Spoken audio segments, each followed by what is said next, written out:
Assalamualaikum warahmatullahi wabarakatuh. Perkenalkan, nama saya Rudra Rasa Dewangga. Saya akan membawakan materi dari kelompok saya sendiri, kelompok 2. Kelompok 2 ini bertema dengan sejarah dan perkembangan bahasa Indonesia. Pendahuluannya, Indonesia sebagai negara berkembang di kawasan Asia Tenggara dengan letak geografis negara Indonesia yang terdiri dari beberapa pulau yang terpisah oleh lautan, mengakibatkan Indonesia memiliki banyak sekali perbedaan. Budaya yang berbeda dan bahasa yang berbeda menjadi keunikan tersendiri bagi negara Indonesia itu sendiri. Bahasa Melayu yang pertama telah dipakai sebagai lingua franca selama berabad-abad sebelumnya di seluruh kawasan tanah air kita. Berdasarkan bukti-bukti sejarah yang ditemukan seperti prasasti yang ditemukan di Palembang, Jambi, dan Bangka, dapat diambil sebuah analisis bahwa bahasa Melayu sudah dipergunakan sejak dulu di beberapa wilayah Indonesia, khususnya di wilayah-wilayah Sumatera, dan terdapat beberapa kerajaan besar yang berpengaruh pada saat itu. Kerajaan Sriwijaya merupakan sebuah kerajaan besar yang terletak di wilayah Sumatera. Seiring dengan kejayaan kerajaan Sriwijaya, bahasa Melayu mengalami perkembangan yang signifikan. Perubahan sosiokultural pada tata kehidupan masyarakat terus berlangsung searah dengan perkembangan zaman, termasuk perubahan kedudukan bahasa Melayu bagi bahasa Indonesia. Selanjutnya kita pembahasan sebelum adanya bahasa Indonesia. Belum ada bahasa yang memiliki fungsi untuk mempersatukan bangsa dalam perspektif persatuan dan kesatuan bangsa. Seiring diikrarkan Sumpah Para Pemuda Nusantara pada tanggal 28 Oktober 1928 di Jakarta, menjadi titik awal perkembangan bahasa Indonesia sebagai bahasa nasional. Bahasa Indonesia merupakan bahasa nasional yang digunakan di negara Republik Indonesia. Pada perkembangannya, dengan semakin pesatnya arus globalisasi, modernisasi, ilmu pengetahuan, teknologi, bahasa Indonesia harus dapat menjadi sebuah instrumen dalam melakukan di Indonesia. Salah satu cara unik terus menjaga dan mengembangkan bahasa Indonesia yaitu dengan diadakannya beberapa kongres bahasa Indonesia.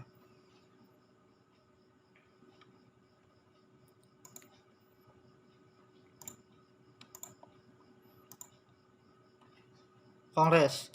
Dari kongres yang telah dilaksanakan telah menghasilkan beberapa inovasi yang ditunjukkan untuk eksistensi bahasa Indonesia seiring dengan perkembangan zaman dan teknologi. Dalam konteks kedudukannya sebagai bahasa nasional negara Indonesia, bahasa Indonesia itu memiliki fungsi, contoh yang kami ambil adalah 4 fungsi. Yang pertama, lambang kebanggaan nasional. Yang kedua, lambang identitas nasional. Yang ketiga, alat pemersatu bangsa yang berlatar belakang sosial budaya dan bahasa yang berbeda. Yang keempat, alat perhubungan antara daerah dan antar budaya. Sebagai sebuah simbol identitas nasional, bahasa Indonesia merupakan cerminan dari nilai-nilai sosial budaya bangsa yang mendasari rasa nasionalisme bangsa Indonesia. Melalui bahasa Indonesia, bangsa Indonesia berusaha untuk mengkristalisasikan semangat kebersamaannya dalam kehidupan berbangsa dan bernegara. Hasil penelitian dan pembahasan. Berbagai upaya dilakukan untuk menjaga eksistensi bahasa Indonesia menjadi bahasa nasional. Upaya pemerintahan dan para tokoh bahasa yang memiliki komitmen terhadap pelestarian bangsa Indonesia mengadakan kongres-kongres dalam rangka membahas perkembangan bahasa Indonesia. Pertemuan yang rutin dilaksanakan ini diberi nama Kongres Bahasa Indonesia. Pertemuan yang rutin dilaksanakan ini berlangsung tersebut sangatlah penting bagi proses perkembangan bangsa Indonesia. Kongres Bahasa Indonesia pertama. Kongres Bahasa Indonesia pertama kali dilaksanakan pada tanggal 25 sampai 28 Juni tahun 1938 di Kota Solo, Jawa Tengah. Kongres pertama ini menghasilkan beberapa kesepakatan dan kepemahaman, yakni urgensi dan usaha pembinaan dan pengembangan bahasa Indonesia. Indonesia telah dilakukan secara sadar oleh para cendekiawan dan budayawan Indonesia pada saat itu. Kongres Bahasa Indonesia II. Kongres Bahasa Indonesia yang kedua dilaksanakan pada tanggal 28 Oktober 1 November 1954 di Kota Medan, Sumatera Utara. Kongres Bahasa ini merupakan sebuah tindakan rasionalisasi dari keinginan yang kuat dan keras dari berbagai bangsa Indonesia untuk selalu menyempurnakan bahasa Indonesia yang dijadikan bahasa nasional pemerintahan pada 16 Agustus 1972. Kongres Bahasa 3 itu dilaksanakan pada tanggal 28 Oktober sampai dengan 2 November 1978 di Ibu Kota Jakarta. Hasil dari kongres ini adalah bahasa Indonesia memperlihatkan kemajuan, pertumbuhan, dan perkembangan sejak tahun 1928 dan selalu berusaha dengan optimal untuk memantapkan kedudukan dan fungsi bahasa Indonesia. Kongres Bahasa Indonesia yang keempat dilaksanakan pada tanggal 21 sampai dengan 26 November 1983 di Jakarta. Pada pelaksanaan ini pun bertepatan dengan Hari Sumpah Pemuda yang ke-55 yang menghasilkan kesepakatan bahwa pembinaan dan pengembangan bahasa Indonesia harus lebih ditingkatkan sehingga amanat yang tercantum di dalam GBHN. Kongres Bahasa Indonesia yang kelima dilaksanakan pada tanggal 28 Oktober sampai dengan 3 November 1988 di Jakarta. Pada Kongres Bahasa Indonesia kelima ini dilahirkan karya monumental, yaitu sebuah kamus besar bahasa Indonesia dan tata bahasa buku bangsa Indonesia. Kongres Bahasa Indonesia yang keenam adalah kongres yang dilaksanakan pada tanggal 28 Oktober sampai dengan tanggal 2 November 1993 di Jakarta. Hasil dari Kongres Bahasa Indonesia kelima ini adalah pengusulan Pusat Pembinaan dan Pengembangan Bahasa Indonesia ditingkatkan statusnya menjadi Lembaga Bahasa Indonesia, di samping mengusulkan disusunnya Undang-Undang Bahasa Indonesia.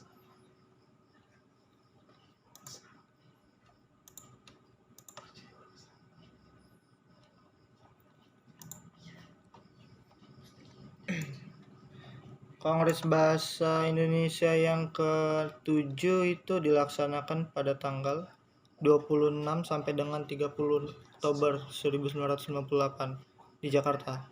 Hasil dari Kongres Bahasa Indonesia ke-7 yaitu mengusulkan dibentuknya Badan Pertimbangan Bahasa Indonesia.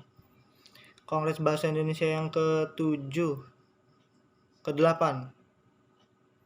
Kongres Bahasa Indonesia yang ke-8 dilaksanakan pada tanggal 28 Oktober sampai dengan 2 November 1993 di Jakarta.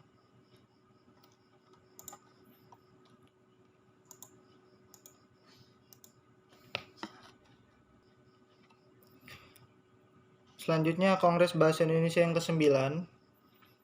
Kongres Bahasa ini dilaksanakan pada tanggal 28 Oktober sampai dengan 1 November 2008 di Jakarta, dilakukan di Jakarta. Kongres Bahasa Indonesia kelima membahas hal utama yakni yakni bahasa Indonesia adalah sebagai bahasa daerah, penggunaan bahasa asing, pengajaran bahasa dan sastra, itu serta bahasa media massa dalam bahasa Indonesia. Dan yang ke-10, Kongres Bahasa Indonesia dilaksanakan di Jakarta juga pada tanggal 28 Oktober sampai dengan 31 Oktober 2013. Hasil dari Kongres Bahasa Indonesia ke-10 merekomendasikan, yaitu Menteri Pendidikan dan Kebudayaan Mendikbud merekomendasikan hal yang perlu dilakukan pemerintah. Sekian pemaparan dari presentasi yang saya bawakan dari kelompok 2 mengenai materi sejarah dan perkembangan bahasa Indonesia. Terima kasih. Assalamualaikum warahmatullahi wabarakatuh. Assalamualaikum warahmatullahi wabarakatuh. Nama saya Muhammad Reza Aritama, NPM 1942 1032, Prodi Informatika. Jadi di sini saya akan menjelaskan dan mengulas kembali materi-materi dari kelompok 4. Materi kelompok 4 berjudul Perbedaan Budaya Masyarakat dalam Penggunaan Bahasa Indonesia. Latar belakang. Pendidikan di era digitalisasi pada umumnya tengah menghadapi berbagai tantangan, di antaranya globalisasi di bidang budaya, etika, dan moral. Dengan melakukan pembinaan bahasa Indonesia merupakan salah satu langkah agar bahasa Indonesia tetap terpelihara, berkembang, dan tersebar. Faktor kesadaran juga merupakan faktor penting dalam pembinaan bahasa, karena kesadaran inilah yang merupakan tonggak untuk menghidupkan pembinaan bahasa itu. Dan juga sebagai motivator yang menggerakkan usaha-usaha kegiatan-kegiatan melaksanakan pembinaan bahasa. Selain itu, kesadaran pula mengarahkan setiap pelaksanaan pembinaan bahasa ke tujuan yang diinginkan. Bahasa merupakan dasar pikiran karena bahasa memang merupakan wahana berpikir atau bernalar. Oleh karena itu, penutur yang berbeda bahasa memiliki pola pikir yang berbeda pula.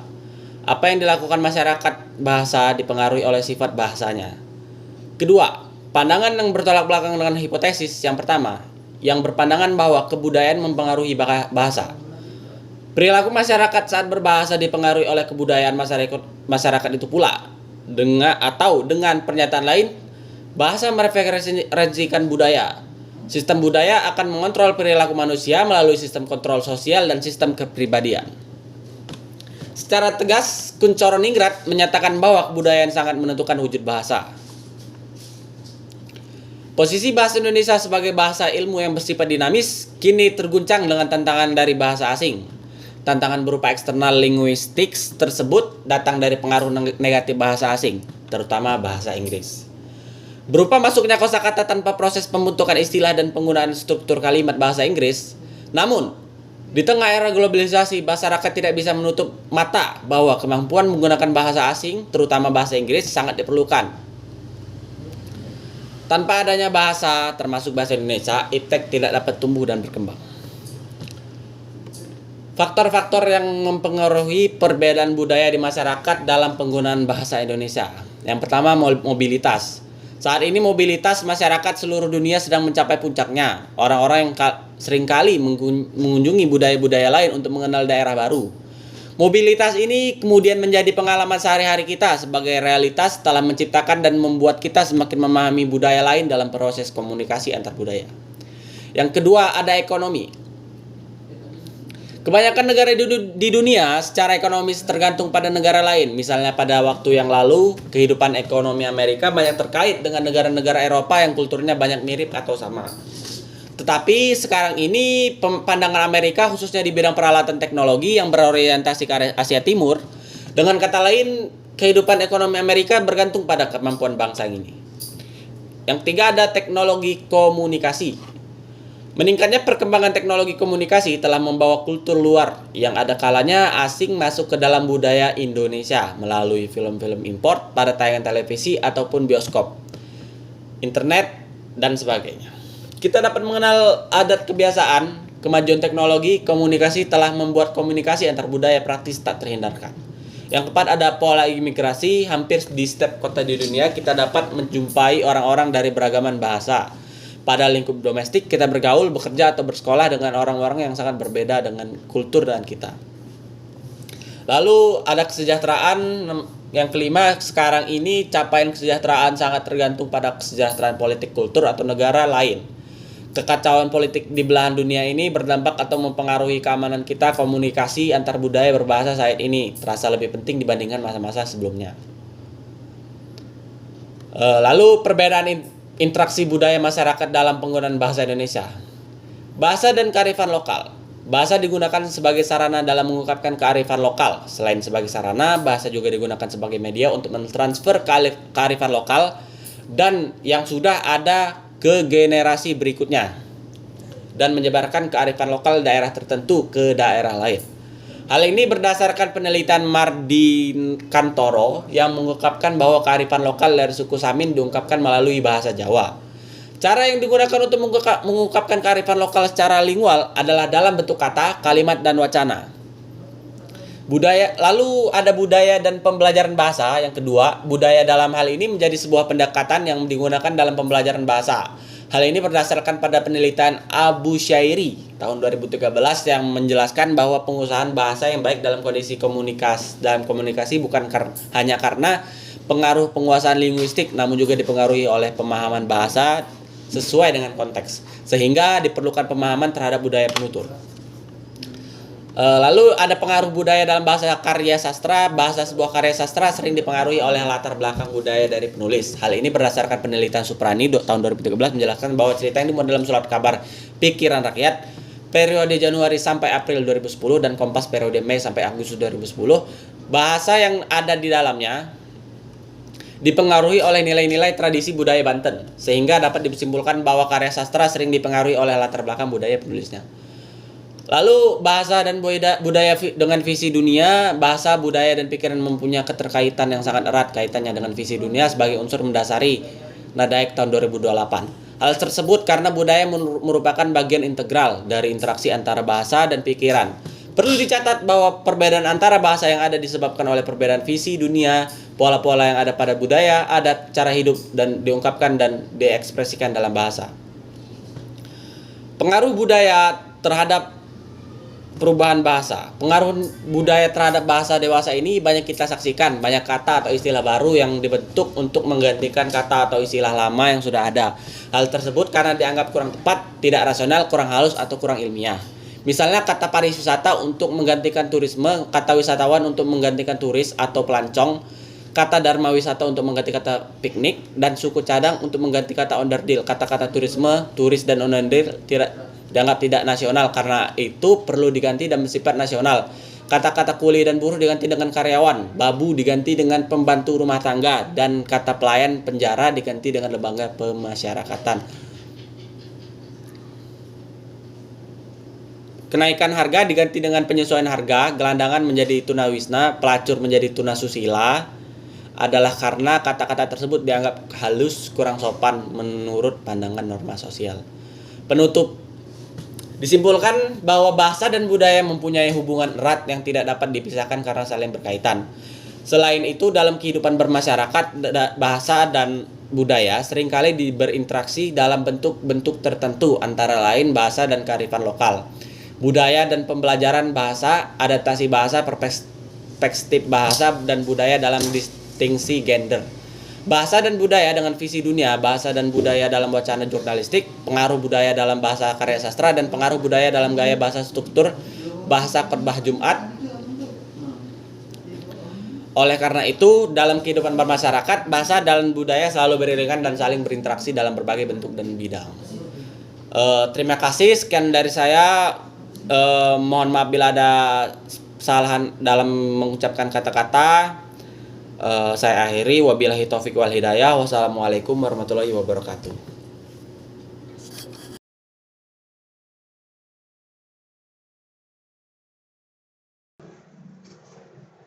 Assalamualaikum warahmatullahi wabarakatuh. Nama saya Syarif Dayatullah dari kelompok 2. Saya akan membawakan materi kelompok 7 yang berjudul pengembangan paragraf.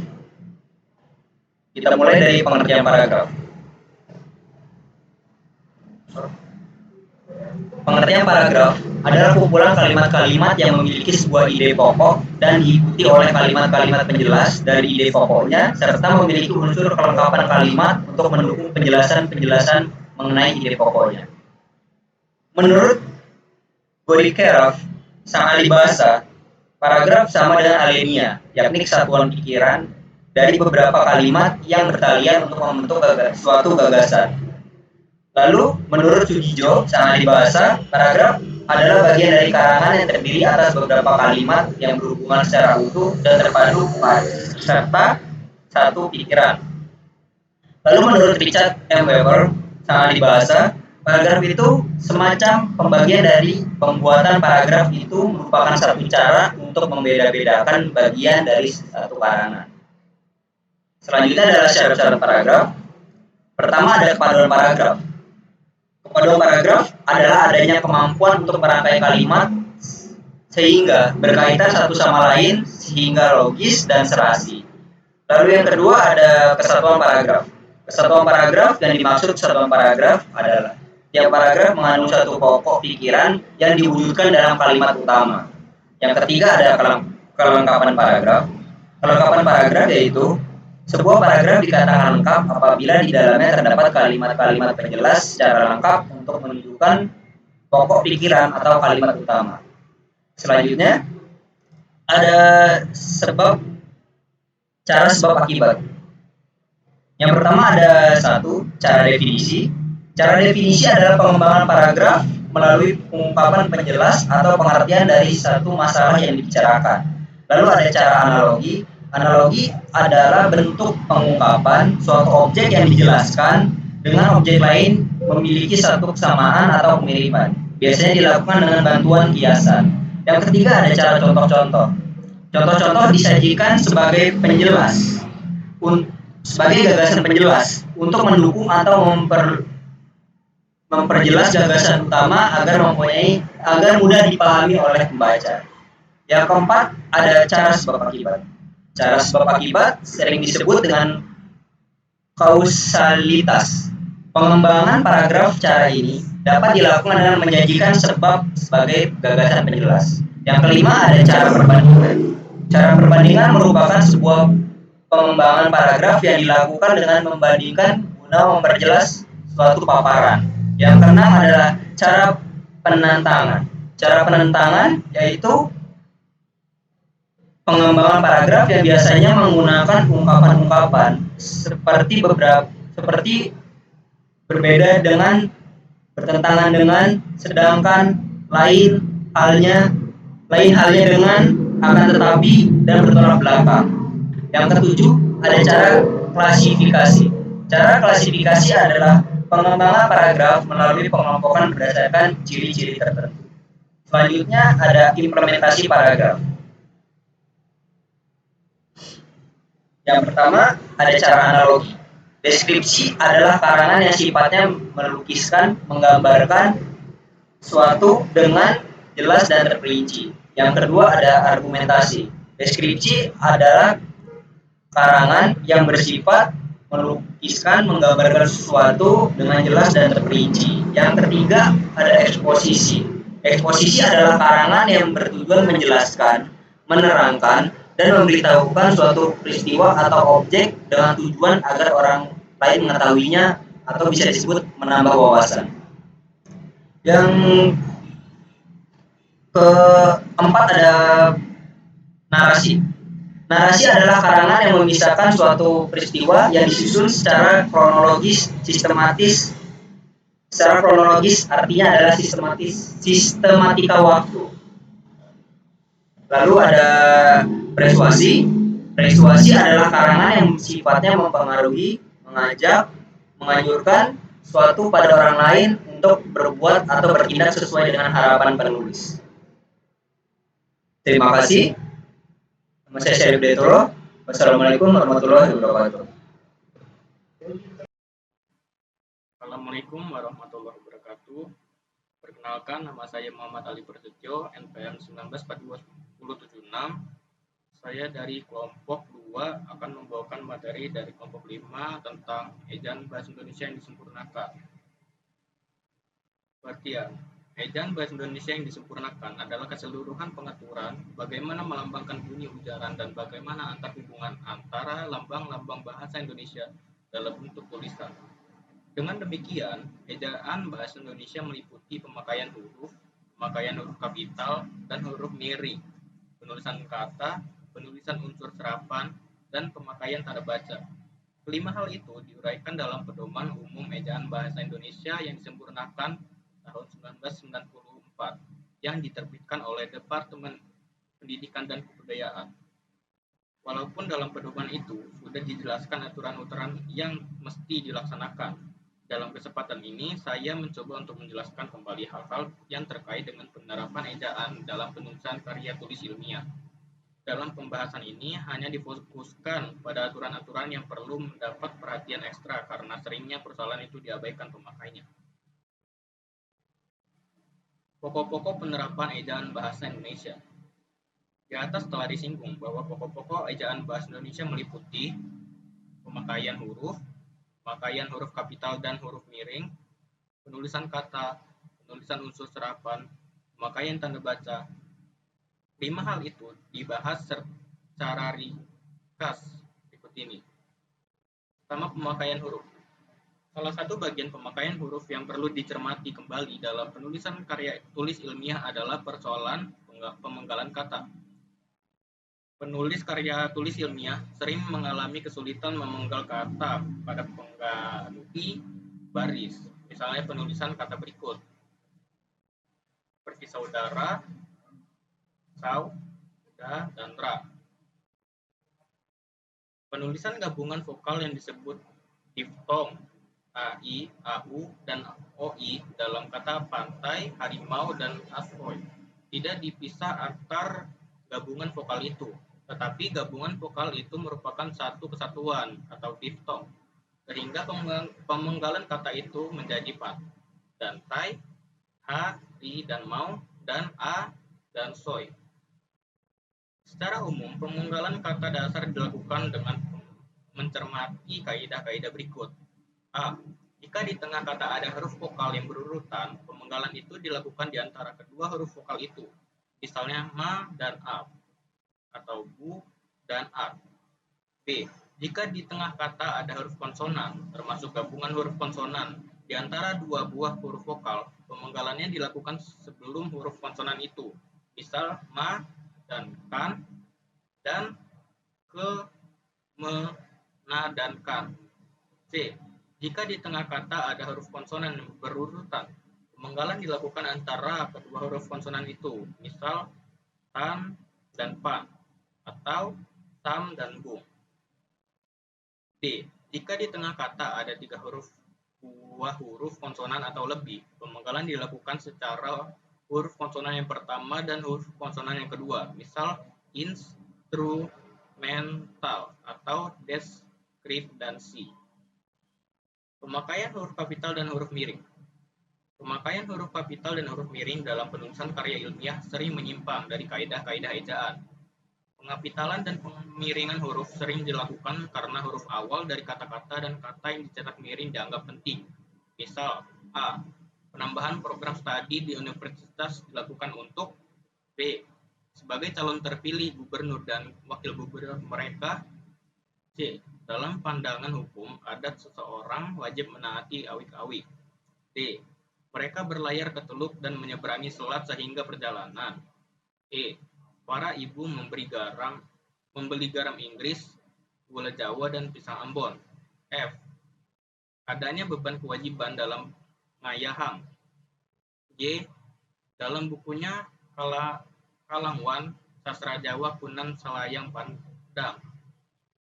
Pengapitalan huruf pada beberapa kata di atas seperti kata program, universitas, gubernur, wakil gubernur, hukum adat, awik-awik, teluk, selat, Inggris, Jawa, dan Ambon jelas menunjukkan bahwa kata-kata itu dianggap penting. Penulisan kata. Penulisan kata yang perlu mendapat perhatian dalam penulisan karya ilmiah adalah penulisan bentuk ulang, gabungan kata, kata depan, kata si dan a, partikel, singkatan, dan akronim, serta angka dan bilangan. Ketujuh persoalan itu dibahas secara ringkas berikut ini. Pertama, bentuk ulang. Kedua, gabungan kata. Ketiga, kata depan. Keempat, partikel. 5, singkatan dan akronim. 6, angka dan lambang bilangan. Penulisan unsur serapan. Berdasarkan taraf integrasinya, unsur serapan dalam bahasa Indonesia dapat dipilah menjadi dua, yakni unsur serapan yang belum sepenuhnya terserap dalam bahasa Indonesia dan unsur serapan yang pelafalan dan penulisannya disesuaikan dengan kaidah bahasa Indonesia. Unsur yang belum sepenuhnya terserap ke dalam bahasa Indonesia, misalnya reshuffle dan shuttlecock.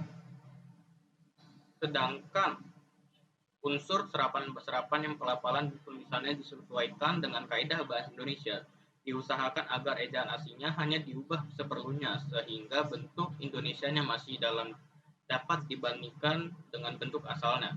Beberapa unsur serapan yang pelafalan dan penulisan disesuaikan dengan kaidah bahasa Indonesia seperti berikut. Pertama, unsur aslinya seperti sistem, penerapan yang benar adalah sistem, dan penerapan yang salah adalah sistem.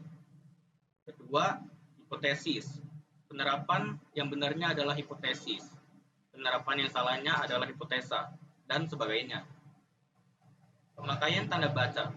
Pemakaian tanda baca meliputi 15 bagian, tetapi tidak semua bagian itu dibahas dalam makalah ini.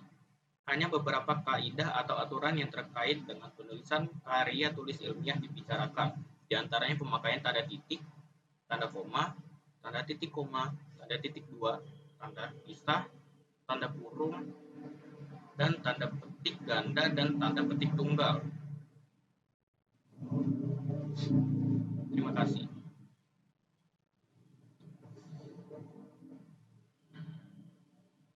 Sekian materi dari saya.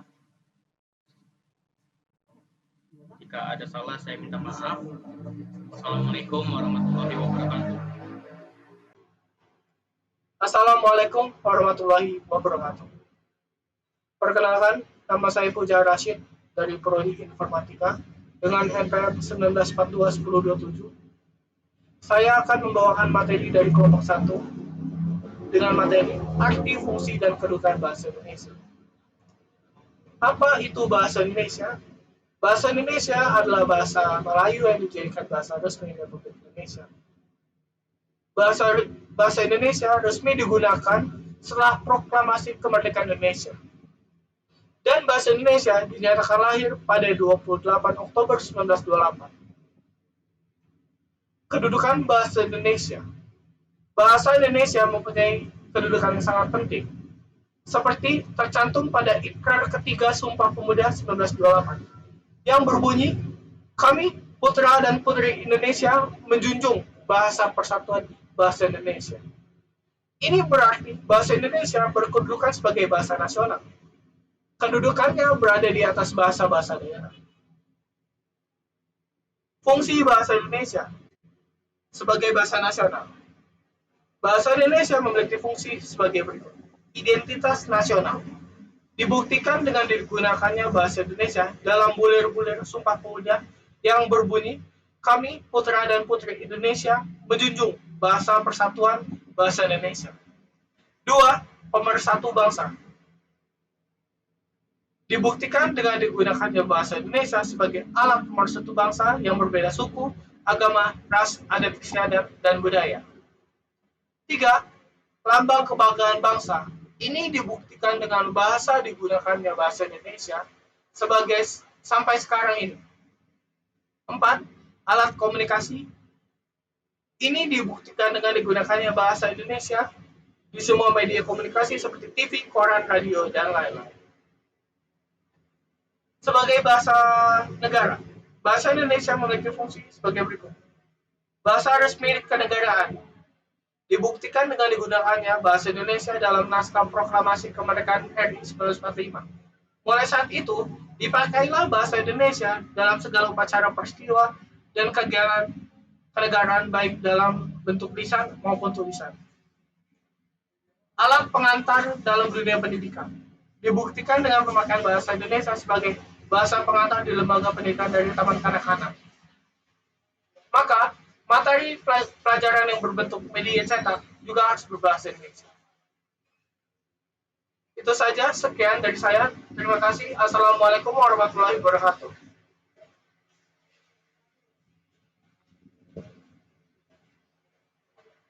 Kesimpannya di mana, Di? Ini gua pencet yang ini ya. Gua pencet yang ini ya, yang stop ini. Kesimpannya kemana?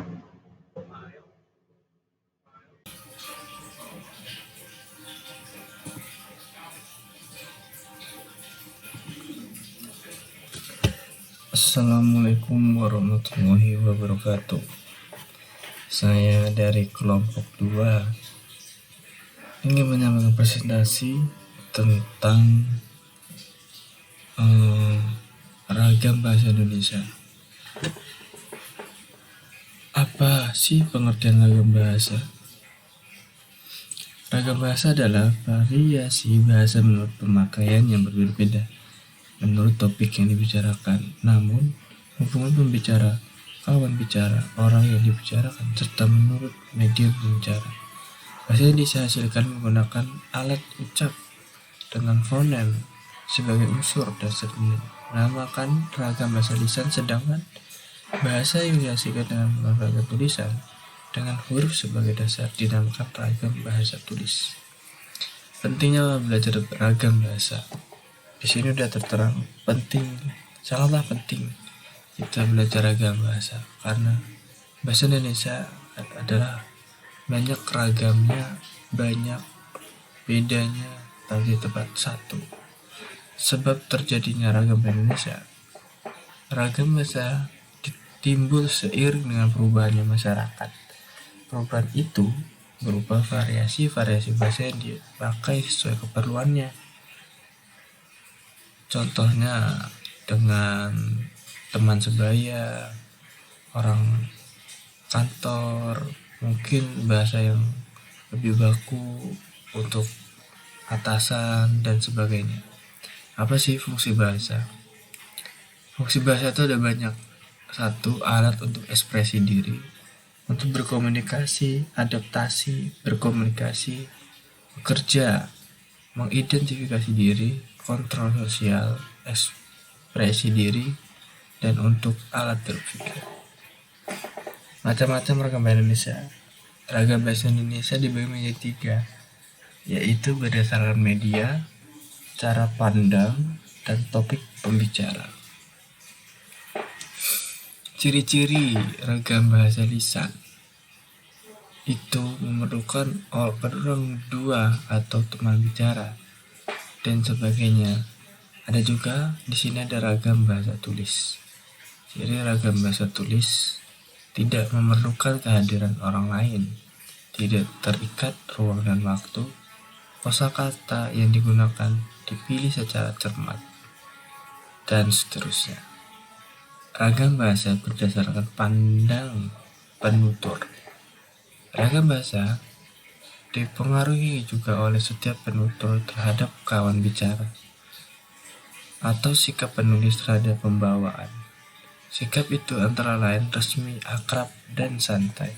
Kedudukan kawan bicara atau pembicara terhadap penutur atau penulis juga mempengaruhi sikap tersebut.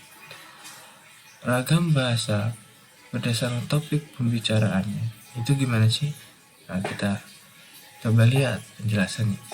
Ragam berdasarkan topik pembicara. Ragam bahasa terdiri dari ragam bahasa ilmiah, hukum, bisnis, agama, sosial, dan kedokteran, dan ragam sastra. Terima kasih. Itulah sedikit penjelasan saya mengenai ragam bahasa Indonesia. Saya Asaf Fajar. Saya akhiri. Assalamualaikum warahmatullahi wabarakatuh. Assalamualaikum warahmatullahi wabarakatuh.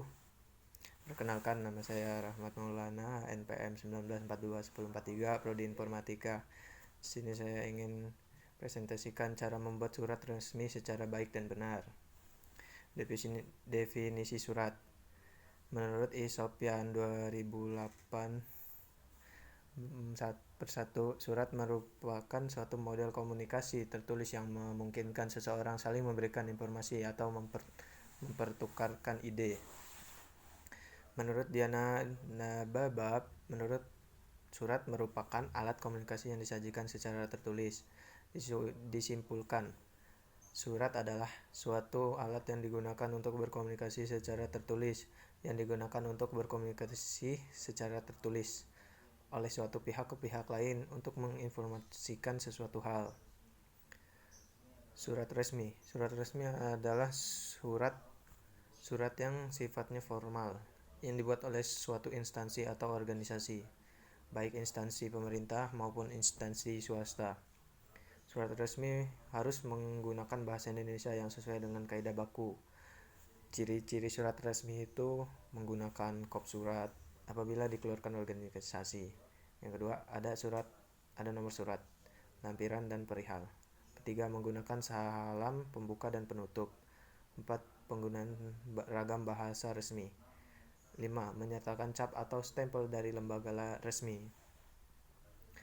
Bagian-bagian surat resmi: kepala atau kop surat, nomor surat, lampiran, hal atau hal perihal, tanggal surat, alamat yang ditinjau, pembuka atau salam pembuka, isi surat, penutup surat, dan tembusan surat. Di sini saya ingin menjelaskan surat pribadi itu adalah surat yang dikirimkan seseorang kepada orang lain atau suatu organisasi atau instansi. Surat lamaran termasuk surat pribadi, atau pengertian dari surat pribadi adalah surat yang dibuat oleh seseorang yang isinya menyangkut kepentingan pribadi. Surat keluarga. Surat keluarga adalah suatu surat yang dibuat seseorang yang isinya menyangkut kepentingan pribadi atau keluarga. Surat keluarga biasanya dibuat oleh anak kepada orang tuanya dalam peraturan. misalnya kuliah atau bekerja di tempat yang jauh. Biasanya juga surat dari saudara yang satu dengan yang lain dan berlainan tempat. Surat lamaran kerja itu adalah surat yang dibuat seseorang atau pelamar yang ditunjukkan kepada kantor atau perusahaan tertentu guna mendapatkan pekerjaan yang sesuai dengan lowongan pekerjaan yang ditawarkannya. Manfaat surat. Manfaat surat itu penyebab utama surat masih diperlukan adalah karena kita memerlukan dokumen bagi setiap kegiatan bisnis dan dinas yang dilakukan.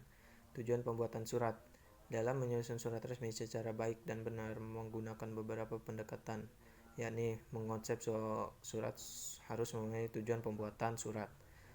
Apakah penyusunan surat untuk mencari atau memberi informasi dan memberikan keputusan tugas, laporan, dan mengajukan permohonan.